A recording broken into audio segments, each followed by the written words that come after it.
All right, it's time for another check-in with our girls at about 2 months and how they have responded and bounced back from the stress I put them through. So thank you for all the comments. I really appreciate the comments and the conversations about how you're going to grow your own cannabis. And this channel is really about trying to keep it as simple as we can. Topping is not simple. Any kind of training, whether it's soft training or a little bit more stressful training on the plant, it's not necessary. We could keep it super, super simple and do nothing to our plants and just let them grow. Feed them, water them, give them what they need, light-wise, etc., but do nothing to the plant. We could do that too, but the plants would simply grow up and not out in kind of a form of a Christmas tree, and you only have one main cola and a few side shoots. I just like to capitalize on the time that I spend in getting these girls to grow to the point of harvest. It's like 6 months. So that's a lot of time on almost a daily basis to only get such a very small harvest. And I have done this before with fiming.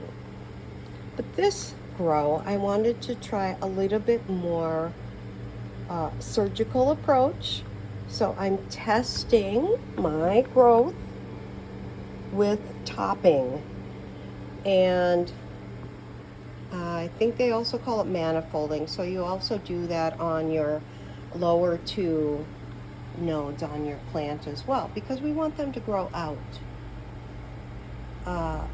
into the sea of green, onto my canopy. And yeah, I probably did a bit too much at the same time, replanting them in their larger pots, even adding the secondary light over them and topping was probably a bit too much in all week. So I'm going to give them this week to just rest and recuperate, grow those stems a little longer, because yes, then I will start to train them to grow out. But they're still too little.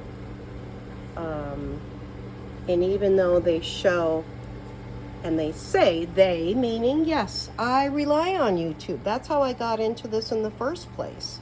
I learned a lot, but you have to learn what to keep and what to toss, what makes sense for you and what doesn't.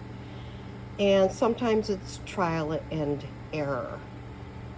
But I know these plants right now just need time to recuperate, settle into this next little growth spurt. So I'm going to wait a while before I do any more training. I'm just going to let them do their thing.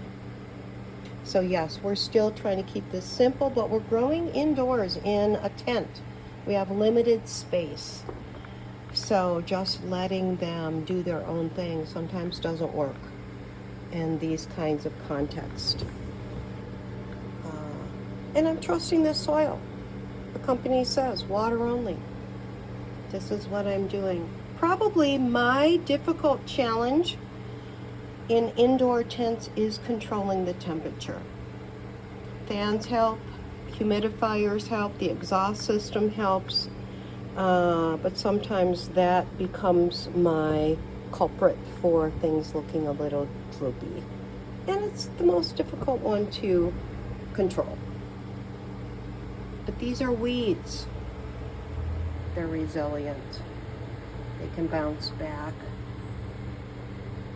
And they seem to be doing fine. This one lost its head last week and an arm the week before, and it's still coming along. Yeah, stress on that leaf. Stress on that leaf. But we can rebound from stress, right? Such is life. Okay, they're looking okay. They could look better, but we'll give them a little time. Until next time, thank you for the comments.